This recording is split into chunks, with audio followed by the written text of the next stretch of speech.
नमस्कार, यही सच है में आपका स्वागत है। मैं हूं आजाद खालिद, आपका मेजबान, और लेकर हाजिर हूं यही सच है। यही सच है कि पॉलिटिकल पार्टियां जनता को रिझाने के लिए, अपने वोट बैंक को बनाए रखने के लिए, अपने वोटर्स को अपनी तरफ अट्रैक्ट करने के लिए तरह तरह के सेल बनाती हैं, विंग्स बनाती हैं। कहीं आईटी सेल होता है, कोई माइनॉरिटी विंग होता है, कोई अगर देखिए अलग अलग काम करने के लिए कोई प्रबुद्ध वर्ग होता है, कोई स्टूडेंट को समझाने के लिए या अपनी तरफ जोड़ने के लिए स्टूडेंट विंग होता है। अलग अलग पार्टियों के विंग्स के नाम लगभग आपको याद आते चले गए होंगे, लेकिन आज हम एक ऐसे विंग की बात करते हैं, शायद उसका नाम तो आपने नहीं सुना होगा, लेकिन लगभग हर पार्टी में वो विंग शायद मौजूद है। यह हमारा कयास है, एक अंदाजा है। क्योंकि पिछले कुछ दिनों से आप देख रहे हैं जिस तरह की बयानबाजी खासतौर से आती है हर पॉलिटिकल पार्टी की तरफ से, एक दूसरे को तंज करने के लिए, एक दूसरे को बेइज्जत करने के लिए, एक दूसरे को टारगेट करने के लिए, उसके बाद लगता यही है कि शायद पॉलिटिकल पार्टियों ने ऐसा कोई विंग बना लिया है जो सिर्फ हर्ट करने के लिए, बेइज्जत करने के लिए, नाम उसका भले ही कुछ भी हो, जरूर बनाया हुआ। क्योंकि कुछ ऐसे चेहरे जरूर हैं हर पार्टी में जो कभी ना कभी कोई ना कोई नया बयान जारी करते हैं। चाय वाला निकला, वो कांग्रेस की तरफ से निकला। कहीं और नाम देखें, कुछ और नाम देखें। मैं नाम ना लेते हुए आज पहले दिखाता हूं कि किस तरह की बातें हैं, क्योंकि आज बीजेपी के अध्यक्ष अमित शाह बीमार हैं और वो इलाज के लिए एम्स में भर्ती हैं। लेकिन कांग्रेस की तरफ से एक बयान आया जो शर्मनाक भी है और शायद चर्चा करने लायक भी है। हम उस बयान को खुद नहीं दोहराएंगे, जरा सुनाते हैं उन्होंने क्या कहा, उसके अलावा कुछ और लोगों ने किस तरह की जबान का इस्तेमाल किया वो भी सुनवाते, फिर अपने गेस्ट से, पैनल से आपको मिलवाएंगे और फिर चर्चा करेंगे कि आखिर क्या वजह है कि एक दूसरे को नीचा दिखाने के लिए बदजुबानी हथियार बनती जा रही है।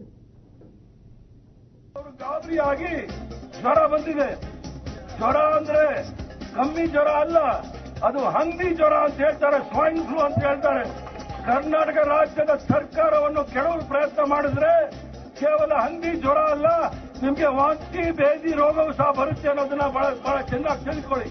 मजाक कर रहे हैं और सामूहिक मजाक है और कल इसका पर्दाफाश हो जाएगा। देखिए, सपा मतलब सांप होता है, बसपा मतलब बिच्छू होता है।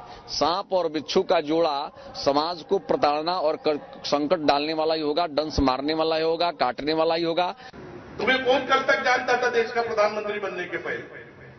और आज भी तुम्हारे बाप का नाम कोई जानता नहीं। राहुल गांधी के बाप का नाम सब लोग जानते, राजीव गांधी। राजीव गांधी के मां का नाम सब लोग जानते, इंदिरा गांधी। इंदिरा गांधी के पिताजी का नाम सब लोग जानते, पंडित जवाहरलाल नेहरू। और पंडित जवाहरलाल नेहरू के पिताजी का नाम मोतीलाल नेहरू सब लोग जानते। 5 जनरेशन एक लाइन से सब लोगों को मालूम है। लेकिन ये नरेंद्र, उसके पिताजी का नाम मालूम है, उसके पिताजी को तो छोड़ ही दो आप। अभी आगे चुनाव आने वाला है, अभी तो लड़ाई है और आगे बहुत लड़ाई है। इन भारतीय जनता पार्टी वालों को तो दौड़ा दौड़ा के मारेंगे दोस्तों।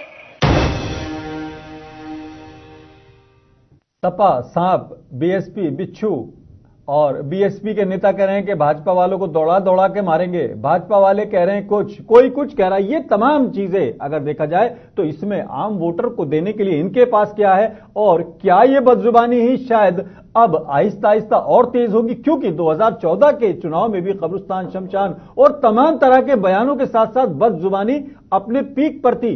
2019 के चुनाव में कुछ दिन रह गए, महीने, 2-3 महीने रह गए, लेकिन आहिस्ता आहिस्ता वो जबान कहीं ना कहीं इस्तेमाल होने लगी। एक पैनल हमारे साथ जुड़ गया है, हमारे साथ अनिरुद्ध शर्मा जी मौजूद हैं, बीजेपी की तरफ से अपनी बात रखेंगे। अनिरुद्ध जी, बहुत बहुत स्वागत है आपका।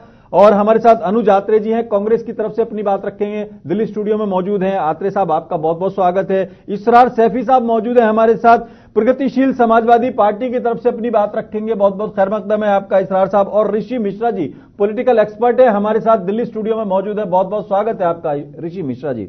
लेकिन सबसे पहले आज के दिन मुझे लगता है अनुज आत्रे जी से पूछते हैं। अनुज आत्रे जी, बड़ा एक सौहार्द का माहौल था समाज में भी और पॉलिटिकल पार्टीज के अंदर भी। एक जमाना था कि आपकी पार्टी ने विपक्ष के नेता को यूएनओ में बाकायदा भाषण देने के लिए, भारत का प्रतिनिधित्व करने के लिए भेजा। लेकिन आज एक पार्टी के अध्यक्ष, बीजेपी के अध्यक्ष बीमार हैं और आपके नेता का ये बयान, क्या लगता है, कहीं आपको लगता है कि आप बैकफुट पे जाएं या इस पे शर्मिंदगी महसूस करें या कुछ इस पे कहें? देखिए आजाद जी, आपने जो बोला, निश्चित तौर पे कांग्रेस की शुरू से ही ये संस्कृति रही है कि चाहे हम पक्ष में हो या विपक्ष में हो, सत्ता में हो या विपक्ष में बैठे हों, लेकिन हम हमेशा अपने विरोधियों का सम्मान करते रहे। हमारे नेताओं ने शुरू से ही विपक्षी दलों का उसी प्रकार से मान और सम्मान, आदर सत्कार दिया है जिस प्रकार से हम अपने दल के नेताओं का करते हैं। लेकिन अभी आपको मैं ज्यादा पीछे नहीं जाना चाहूंगा, केवल ये 2013 के बाद से आप देखिए देश में किस प्रकार से एक बदलाव आया है, और वो बदलाव एक अच्छा बदलाव नहीं आया कि कैसे राजनीतिक बयानबाजी और किस प्रकार से जो है एक स्तर गिर गया, नेताओं के बयानबाजियों में स्तर गिर गया, नेताओं की टिप्पणी में स्तर बढ़ गया, नेताओं के जिस प्रकार से अपने विपक्षी दलों के नेताओं का उनका अनादर करना और उनकी बेइज्जती करना। तो इधर उधर की बात न कर, ये बता कारवां कैसे लुटा। आप इधर उधर की बात बहुत कर रहे हैं, आप ये नहीं बता रहे कि क्यों, आपको क्या शर्मिंदगी नहीं है इस बयान पर? स्तर गिरा है, आपने क्यों गिरा दिया? मैं बताता हूं। देखिए, निश्चित तौर पे जो उन्होंने बयान दिया, अगर आप उस पर कहेंगे तो वो किसी भी सभ्य समाज में हम नहीं स्वीकार करते। कांग्रेस की ये संस्कृति नहीं रही है। भारतीय जनता पार्टी, देखिए भारतीय जनता पार्टी की संस्कृति निकाल दिया उनको। मैं बताता हूं आपको, देखिए भारतीय कांग्रेस खंडन करती है इस बयान का। कांग्रेस तो देखिए निश्चित तौर पे कांग्रेस खंडन कर लेती है, कांग्रेस अपने नेताओं के खिलाफ कार्रवाई भी कर लेती है। कांग्रेस ने उससे पहले कार्रवाई करके वापस ले लेती है। सुनिए, देखिए कम से कम हम कार्रवाई तो करते हैं, उनको 6 महीने साल भर के लिए कांग्रेस पार्टी सजा देती है कि आपने इस प्रकार से अगर बयान दिया। मैं आना चाहता हूं जिस बात को आप कह रहे हैं, मणिशंकर अय्यर जी ने जिस प्रकार से मोदी जी के लिए बयान दिया था, राहुल जी ने तत्काल प्रभाव से उसको सीरियसली लिया और कांग्रेस पार्टी के ऊपर ने एक्शन लेते हुए उनको पार्टी से बाहर दिया और साल 6 महीने के लिए उनके खिलाफ एक्शन लिया। लेकिन क्या हम पूछना चाहते हैं कि ये सत्ताधारी दल भारतीय जनता पार्टी, क्या कहीं ना कहीं इनके भी इसमें पैमाने में कहीं कोई इस तरह के मापदंड है क्या ये अपने नेताओं के खिलाफ कहीं कोई इन्होंने आज तक कार्रवाई की है? कैसे करेंगे? इनके तो नीचे से लेकर के ऊपर तक के नेता ही सब इस चीज में शामिल हो, प्रधानमंत्री से लेकर के जमीनी स्तर का नेता करेंगे। ले लेते हैं, हम तो कार्रवाई कर लेते हैं। अनिरुद्ध जी, कई बार क्या होता है, पाकिस्तान भेजने का बड़ा आपके यहां से नारा आता है, उसके अलावा कई नेता आपको भी नाम याद आ गए होंगे, लेकिन ये आपकी आड़ में अनुज जी कह रहे हैं कि अगर वो करेंगे तो हम भी करेंगे। बड़ा विचित्र है खालिद भाई, और मैं देख रहा हूं कांग्रेस के लोग किस प्रकार से चिकनी चुपड़ी बातें करते हैं और विषय को भटकाते हैं। ये विषय कहां से शुरू हुआ? मुख्यतः इस प्रकार की भाषा का प्रयोग, जहां तक उससे पहले भी हुआ है, मैं ज्यादा लंबे इतिहास को नहीं दोहराना चाहता हूं, लेकिन 2014 से जब नरेंद्र मोदी जी को मौत का सौदागर कहा गया, वहां से मुझे लगता है कि यह भाषा शैली बदली है राजनीतिक दलों की। और 2014 में जिस प्रकार से विपक्षियों का साफ हुआ मामला पूरे देश में और सारी कांग्रेस जो है साफ हो गई, तो कांग्रेस की जो छटपटाहट थी, जो मर्यादा की बात अभी मेरे भाई अनुज यात्रा जी कर रहे थे, शायद वो छटपटाहट में वो मर्यादा, वो सभ्यता। लेकिन अनुज जी यही शिकायत मेरी अनुज जी से थी, यही शिकायत मैं आपसे कर रहा हूं।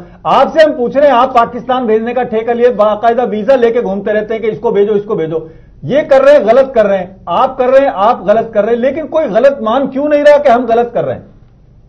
देखिए खालिद भाई, कोई मान करे ना करे, जो जाकर ये कहे कि हिंदुस्तान से ज्यादा अच्छा पाकिस्तान है, तो मैं कह रहा हूं आपके चैनल पर बैठ करके उसको पाकिस्तान भेजो।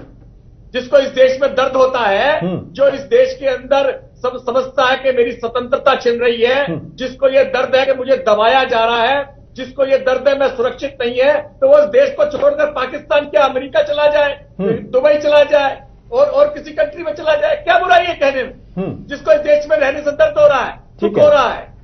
ऋषि मिश्रा जी, दोनों पॉलिटिकल लोग आपके साथ बैठे हैं, इनसे इनके नेता के बारे में कहा तो ये कह रहे हैं कि वो वाले कर रहे हैं तो हम भी करेंगे, उनसे कहा तो कह रहे हैं कि ये हम अपनी बात पे कायम है। क्या लगता है आपको, क्या 2019 में भी मुद्दों से हटके सिर्फ बयानबाजी, बदजुबानी, एक दूसरे को बेइज्जत करने का काम होगा?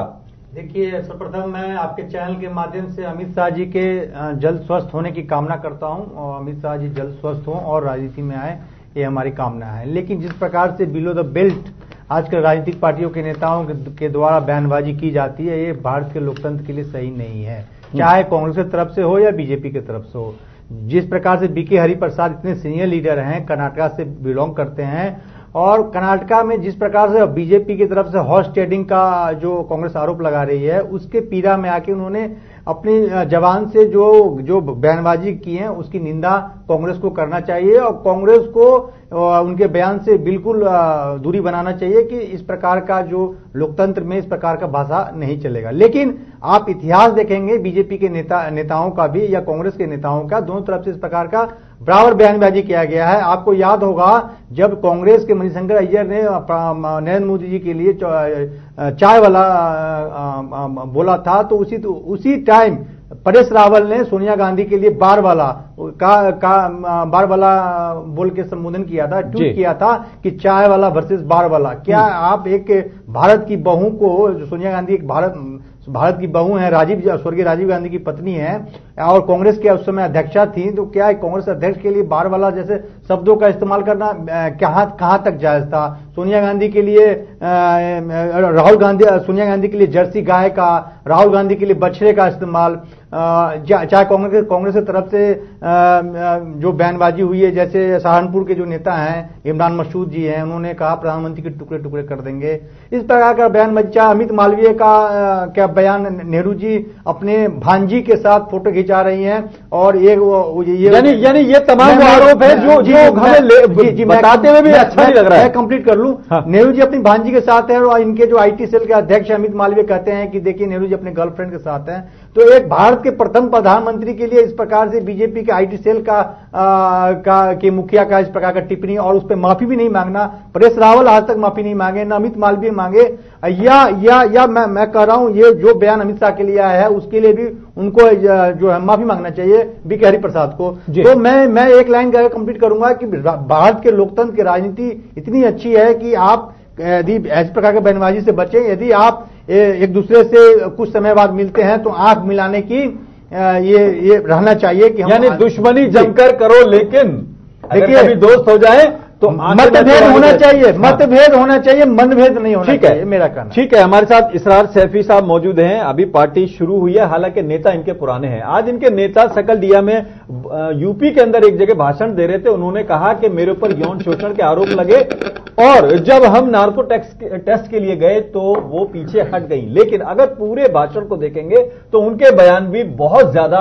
ऐसे थे जिसमें मुद्दों की बात नहीं थी, जनता के हितों की बात नहीं थी, सिर्फ एक दूसरे को राखी बंधवाना, ये करना वो करना। क्या लगता है इसरार साहब, अभी तो आपकी शुरुआत है पॉलिटिकल पार्टी के तौर पर, शुरुआत में आप अगर ऐसा बोलेंगे तो कैसे काम चलेगा? देखिए खाली जी, बात यहां से शुरू नहीं होती है बात। मुझे तो एक कहावत ये आती है, पुरानी कहावत है, जैसा बोओगे वैसा काटोगे।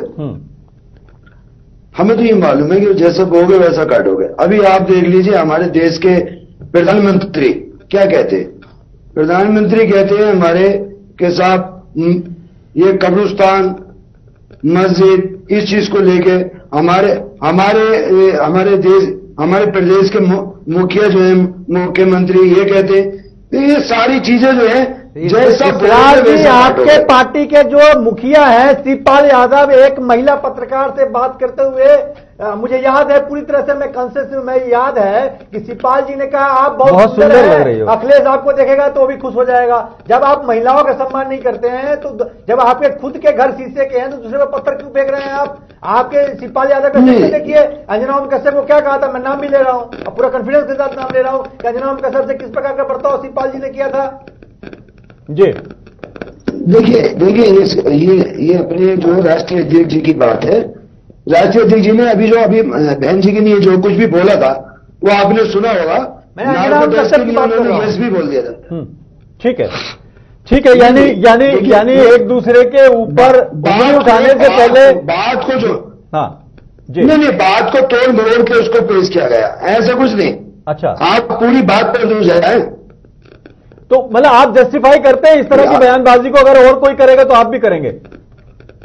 नहीं, भाई देखो, जैसे बोगे वैसे काटोगे। अच्छा, तो हमारे देश के प्रधानमंत्री, हमारे प्रदेश के जो मुखिया जो भी ऐसी बातें करेंगे तो इसमें जाहिर सी बात है कि सभी को करनी है। आत्रे साहब, ये कौन सी राजनीति शुरू हो गई कि अगर वो करेंगे तो वो कह रहे हैं कि अगर वो ऐसे बोलेंगे हम भी ऐसे बोलेंगे। आपने कहा शुरुआत वहां से हुई थी, हम कर रहे हैं, तो क्या ये तो रेडिएशन बढ़ता चला जाएगा इसको रोकने की? क्या आपको लगता है इससे कोई हित होगा देश का? मैं पहले तो आपको थोड़ा सा ठीक करना चाहूंगा, करेक्ट करना चाहूंगा कि आप जो बार बार बोल रहे थे, मैं चुपचाप सुन रहा था कि ये कह रहे हैं कि उन्होंने, बीजेपी वालों ने कहा तो कांग्रेस कह रही है इसलिए हम। आपने कहा अभी नहीं, आपने कहा मुझे मैंने एक बार भी ऐसे नहीं बोला, मैंने एक बार भी ऐसे। चलिए, अच्छा, क्या आपका स्टैंड क्या? चले, मैं दोबारा सम्मान के साथ आपसे मैं वही सवाल दोबारा लेने बोलने दीजिए। आप मुझे टोके ना तो मुझे पूरी बात। ठीक है, आपको क्योंकि हम कभी भी इस प्रकार के बयानों के के लिए समर्थन में कांग्रेस पार्टी नहीं रही। मैंने आपको यह कहा था कि अगर हमारे किसी नेता ने इस प्रकार का बयान लिया तो कांग्रेस पार्टी भी वो पार्टी है जिसने हिम्मत दिखाई और कार्रवाई की। मैंने क्या पूछा था, सुन लीजिए, लेकिन मैंने आपसे ये पूछा कि आपने बीके हरिप्रसाद को निकाल दिया। मैं वही बोल रहा हूं। देखिए, अब आपने कहा कि हमने कार्रवाई की थी, मैंने कहा आपने दोबारा वापस ले लिया। खालिद जी, मुझे कार्रवाई है, मुझे हाथ नहीं, आपने मुझे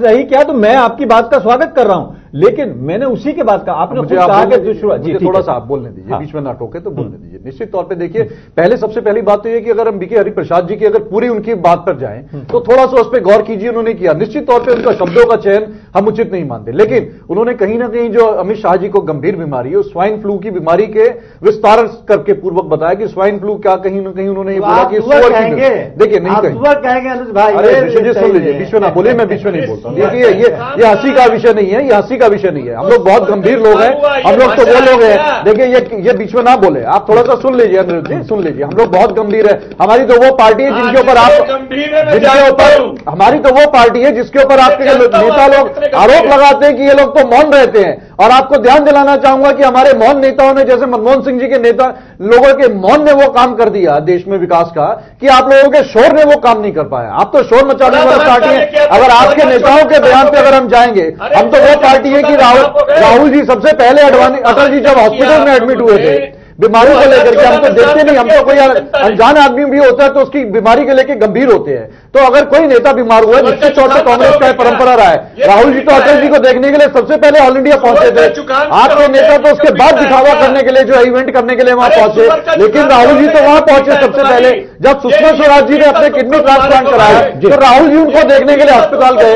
अरुण जेटली जी अभी गंभीर बीमारी से जो है जूझ रहे हैं और अपना इलाज कराने अमेरिका गए हैं, तो राहुल जी ने आज ही ट्वीट करके उनको जो है उनकी हालात के लिए जो भगवान से दुआ की कि आप जल्दी स्वस्थ होकर के आए। हम लोग ऐसे लोग नहीं है, लेकिन आप लोग कैसे लोग हैं? और मैं आगे आना चाहूंगा, एक सेकंड। आपने बहुत बड़ी बड़ी बातें की है, बड़ा अच्छा लग रहा है, लेकिन बीके हरिप्रसाद के अगर वर्ड्स पे आपको ऐतराज है तो कांग्रेस ने कार्रवाई क्या की? देखिए, कार्रवाई कांग्रेस कार्रवाई करती है, मैं बता रहा हूं। खंडन तक नहीं आया। देखिए, खंडन हो गया है। आपने बहुत अच्छा किया, वाजपेयी जी को पूछने गए, आपने बहुत अच्छा किया, मेरी बात ट्वीट किया, लेकिन कार्रवाई क्या हुई है?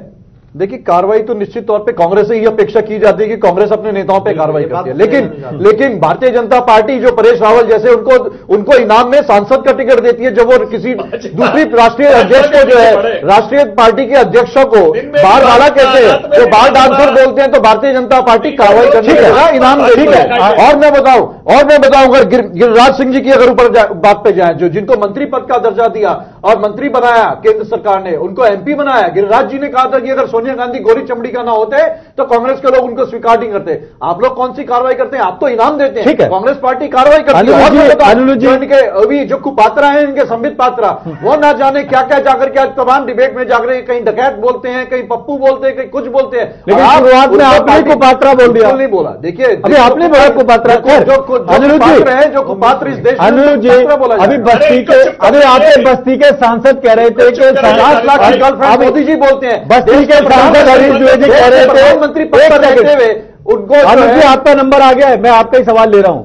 अब तो आपके फेवर की बात कर रहा हूं। 50 लाख की गर्लफ्रेंड, आपके फेवर की बात कर रहा हूं। अब तो महिला के जी, आपके सांसद हैं बस्ती से हरीश द्विवेदी, वो कह रहे थे कि वेतन से खर्चा पूरा नहीं होता, चोरी तो करनी पड़ेगी। ये बीजेपी के सांसद है, अभी इसी महीने कहा है। मैं ये नहीं कह रहा, लेकिन कार्रवाई कहीं से नहीं होती है, ना इधर से होती है ना आपके यहां से होती है।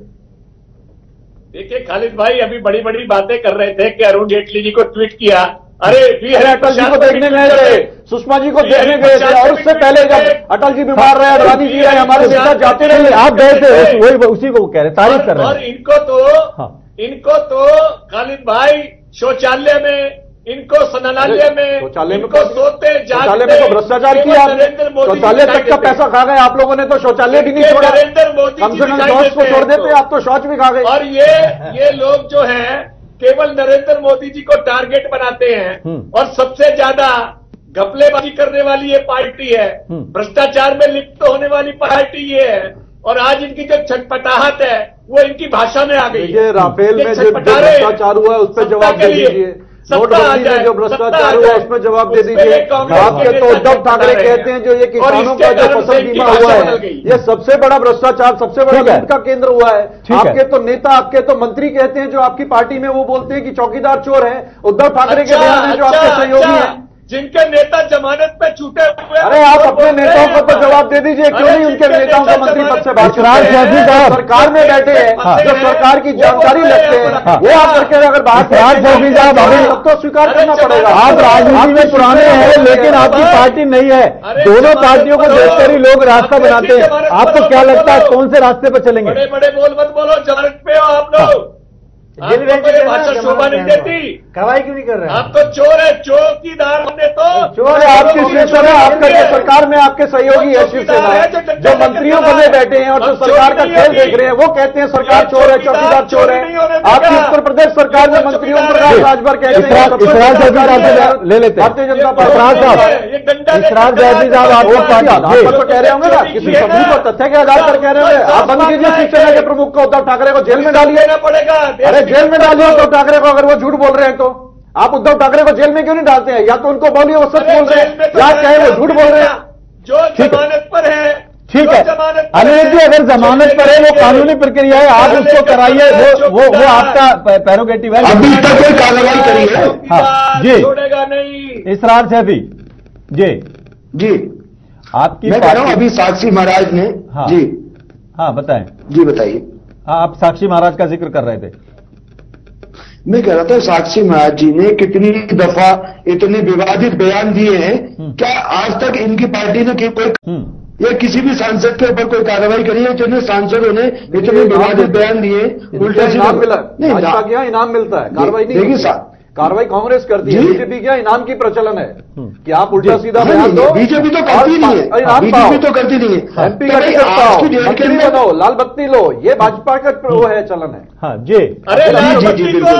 अभी इनके लाल बत्ती हटाने वाला शेर है नरेंद्र मोदी। कोर्ट का आदेश है अनिल जी, मैं आपको क्लियर कर देता हूँ। ऋषि मिश्रा इसरार से ऋषि मिश्रा, इसमें कहीं आपको लग रहा है ये राजनीति का कौन सा ट्रेंड शुरू हुआ है 2019 में? मुझे लगता है ये और पीक पे चढ़ेगा। आजाद भाई, आपने जो आज जो मुद्दा उठाया, बिल्कुल बहुत अच्छा मुद्दा उठाया। ये तो मुखिया के ऊपर डिपेंड करता है। हमारे लोकतंत्र में एक स्वस्थ राजनीति की परंपरा होनी चाहिए। आपको याद होगा कि अटल बिहारी वाजपेयी बीमार थे तो राजीव गांधी जी ने उनको विदेश यात्रा भारत सरकार के खर्चा पे उनको भेजा था। इस प्रकार की राजनीतिक परंपरा रही है। राहुल जी सबसे पहले देखने गए, भाजपा के नेता बाद में पहुंचे, उसके बाद पहुंचे, इवेंट मैनेजमेंट करने बाद में पहुंचे जब राहुल जी को देखने बता रहा हूं। मैं कह रहा हूं कि भारत की राजनीतिक परंपरा बहुत ही अच्छी रही है कि हमारे आपके बीच मतभेद होगा, मनभेद नहीं होना चाहिए। आप राहुल गांधी के ट्वीट देखेंगे, राहुल गांधी अरुण जेटली के लिए जल्दी स्वस्थ होने की कामना, उन्होंने कहा कांग्रेस पार्टी उनके साथ है। एक बात अनुज यात्री जी से मैं सहमत हूं, यदि कांग्रेस में इस प्रकार की कुछ घटना होती है तो कांग्रेस उस बयान से अपने को दूर कर लेती है या कार्रवाई करती है। लेकिन अमित मालवीय का सबसे बड़ा जो ट्वीट मैं मानता हूं कि प्रथम प्रधानमंत्री के लिए इस प्रकार का ट्वीट करना कि ये प्रधानमंत्री की गर्लफ्रेंड है, नेहरू जी की गर्लफ्रेंड है, जबकि उनकी भांजी थी, उस पर आज तक न वो खेद जताया, न कार्रवाई हुआ, न परेश रावल पे कार्रवाई हुआ, न गिरिराज सिंह पे कार्रवाई हुआ। तो इस प्रकार की यदि बयानबाजी को आप सह देंगे और उनको इनाम देंगे मंत्री बना के, सांसद बना के, तो एक लोकतंत्र के स्वस्थ राजनीति के लिए सही नहीं है। दोनों पार्टियों या हर पार्टी से मैं अनुरोध करता हूं कि इस प्रकार के नेताओं को के बयानबाजी को रोक लगाए,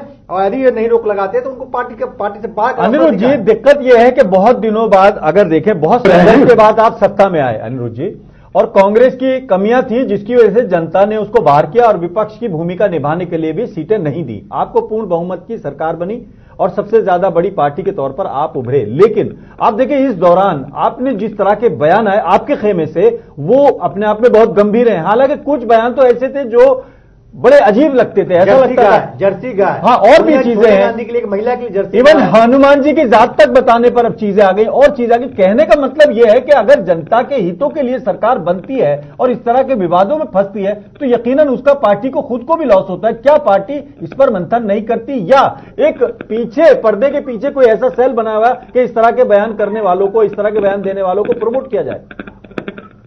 देखिए खालिद भाई, इस सरकार ने प्रामाणिकता से काम किया है। इन लोगों ने सारी व्यवस्था को बिगाड़ा है, जिसने अभी आपने अपने बयान भाई अमित मालवीय कौन है? अमित मालवीय कौन है? गिरिराज सिंह कौन है? नाम जुड़ाओ। सुरेंद्र सिंह जो अभी रिपोर्ट में दिखाया है, सुरेंद्र सिंह कौन है? सुरेंद्र सिंह कहने वाले हैं कि अगला लोकसभा चुनाव हिंदू वर्सेस मुसलमान होगा।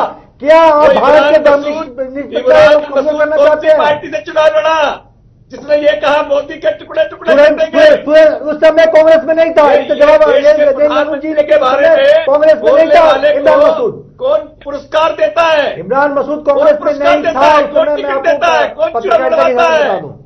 अरे खालिद भाई, सारी मैंने कहा ना, मोदी जी को वोट का सौदागर जब कहा गया, वहीं से प्रधानमंत्री ने कहा है मर्यादित ये भाषा का चलन लड़की है, शुरू हुआ। नेहरू जी की गर्लफ्रेंड है, जबकि वो पंडित विजय लक्ष्मी पंडित की बेटी थी और उनकी बहन की बेटी थी, नेहरू जी की बहन। सवाल यही है दोनों तीनों से सवाल यही है कि कार्रवाई क्यों नहीं होती? सिर्फ उसको शेल्टर देने की कार्रवाई करते हैं, कार्रवाई नहीं दी जाती। क्या ये खुफिया तौर पर कोई सेल बनाया हुआ है? कई लोग ऐसे हैं जो हर पार्टी में हैं, लेकिन उनको उल्टा शेल्टर मिलता है। अमित मालवीय और नेताओं को तो नहीं कहूंगा, अमित मालवीय बार बार जान के करते हैं, जान के सेंटीमेंट को छेड़ने का काम करते हैं और उस पर कार्रवाई अनुज जी कार्रवाई के ऊपर बताएं। देखिए, मैंने पहले कहा कि इस समय मोदी सरकार की पॉपुलैरिटी इतनी बढ़ गई है, अमित मालवीय में जवाब देंगे नहीं। सारे लोग अमित मालवीय में जवाब दीजिए, सारे लोग छटपटा रहे हैं और ये जो भाषा का प्रयोग शुरू हुआ है, ये उसी छटपटाहट का परिणाम है। जो साहब, क्या आपके यहाँ कोई ऐसा सेल बना हुआ जो इस तरह के बयानों को इजाद करता है? देखिए, हमारे यहाँ तो कोई ऐसा सेल नहीं बना हुआ, लेकिन भारतीय जनता पार्टी के जरूर इनके जो है, इनके तो डीएनए में है ये तो, कि इस प्रकार के बयानबाजी करना, और जो जितने उल्टे सीधे बयान देगा, इनके यहाँ तो कार्रवाई नाम का कोई एक ही कार्रवाई है कि आप दो और प्रमोशन पाओ, और या तो सांसद का टिकट लो या विधायक का टिकट लो, सांसद जीतते ही आपको जो है मंत्री बना दिया जाएगा। हाँ, देखिए, चुनाव में यूपी की राजनीति में विवादित बयानों से कई पार्टियां खड़ी हुई हैं। क्या आपको भी लगता है इस तरह के विवादित बयानों से आपकी पार्टी खड़ी होगी? वो टीवी पर हमारा डीएनए बता रहे हैं। जी, एक बात जानना चाहता हूं जी कि 2014 से पहले इसका ग्राफ, जो विवादित बयानों का ग्राफ था, वो बहुत कम था, बिल्कुल ना के बराबर था। और जब से बीजेपी आई है और आप देखिए इसका ग्राफ जो है बिल्कुल 100% पे पहुंच चुका है। तो सबसे पहले जो है बीजेपी ने स्टार्ट किया है, और इसके ऊपर मैं तो चाहता हूं, मैं सरकार से इस बात की मांग करता हूं आपके चैनल के माध्यम से कि जो भी इस तरह के बयान दे उनके कार्रवाई हो, चाहे वो बीजेपी का हो, कांग्रेस का हो या प्रगतिशील समाजवादी पार्टी के हो, किसी भी पार्टी के हो। ऋषि मिश्रा बड़ी अच्छी बात कही उन्होंने कहा पार्टी का कोई भी हो, चाहे समाजवादी हो, कांग्रेस हो या कोई हो, ये कह रहे हैं कि ग्राफ बढ़ा। कितना सहमत हैं आप? नहीं, मैं इनका स्वागत करता हूं। इस प्रकार की राजनीति होनी चाहिए, मतभेद होना चाहिए, मनभेद नहीं होना चाहिए, बिलो द बेल्ट अटैक नहीं होना चाहिए, बिलो द बेल्ट अटैक नहीं होना चाहिए, सब्जेक्ट पे अटैक करें, बिलो द बेल्ट नहीं होना चाहिए। अनिरुद्ध जी कार्रवाई की मांग कर रहे हैं, क्या कार्रवाई की परंपरा शुरू की जाएगी अब? देखिए, बिल्कुल जो कोई अमर्यादित बयान होगा तो पार्टी इस पर बिल्कुल ध्यान करती है। अमर्यादित का कोई पैमाना आपने खुद बनाया हुआ या वो है जो समाज को भी लगे? कोई एक उदाहरण दिए दे दें कि एक नेता पे इन्होंने कार्रवाई की हो, कश्मीर से लेकर कन्याकुमारी, एक नेता का आप उदाहरण दे दीजिए कि आपने उस पर कार्रवाई की हो, या आप ये कहें कि जितने नेताओं ने आपके उल्टे सीधे बयान दिए वो पार्टी उसके साथ खड़ी है। दोनों में से एक बात तो बताइए ना। किया गया जिस प्रकार की भाषा का प्रयोग प्रधानमंत्री के लिए किया गया, ऐसे व्यक्ति को तो जूते मारकर बाहर कर देना चाहिए। ये शब्द ये इनकी शालीनता है, ये इनके संस्कार हैं पार्टी। यही सच्चे में आज हमने उस मुद्दे में लगाया मारने की बात आम आदमी से जुड़ा था। ये वो मुद्दा था जो लगता है कि लोगों को उम्मीद रहती है कि उनके रहनुमा उनकी बात करेंगे, लेकिन डिबेट का पूरा वक्त निकल गया, लेकिन यह कहने को कोई तैयार नहीं हुआ कि अगर कोई विवादित बयान देगा तो उसको रोका जाएगा, उसके खिलाफ कार्रवाई की जाएगी ताकि आगे ना हो। हमने आज यह मुद्दा सिर्फ इसलिए उठाया कि 2019 सिर पर है, चुनाव सिर पर हैं लोकसभा के, लोग आपके पास आएंगे, लेकिन तमाम वो बयान लेकर आएंगे जिससे लोग मोबिलाइज हों या कहीं चर्चा में आए या विवाद में हो, और शायद आगे और भी ऐसे हालात बढ़ सकते हैं। सवाल यह है कि कार्रवाई कब होगी। यही सच है। मैं आज फिलहाल इतना ही, अपने मेजबान आजाद खालिद को इजाजत दूं।